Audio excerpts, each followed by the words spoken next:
Tonight's next question comes from a viewer named Jenny.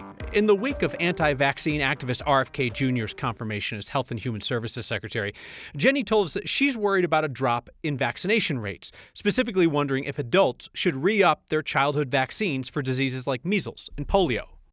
All right, so Jenny, we get the concern, right? Given Colorado's already lagging vaccination rates and the recent outbreak of measles in Texas and New Mexico. But that does not mean doctors say that fully vaccinated adults should just run out and get an extra dose of vaccines. The CDC recommends adult boosters for some vaccines, like the tetanus, diphtheria, pertussis vaccine. But a lot of childhood vaccines, like measles and polio, are meant to provide decades of protection. And doctors say that a booster might not be helpful for adults. The truth is, most adults don't need a booster for vaccines such as those for measles and polio.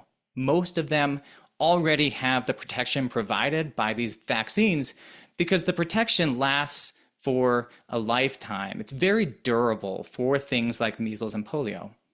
Although each vaccine is a little bit different, and there are some cases where it is recommended that an adult gets a booster dose of the vaccine.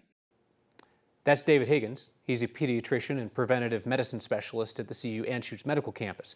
So while polio and measles might be getting the headlines as people worry about a rollback of vaccines in America, Higgins tells us that the vaccine-preventable diseases with the widest impact right now are things that adults can get vaccinated for.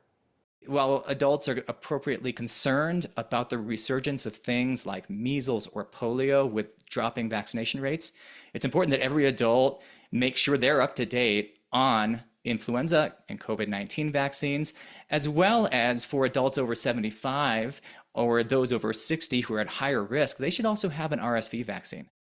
As always, if you have any questions about vaccine safety or whether you need a booster, you should talk to your doctor or your uncle on Facebook.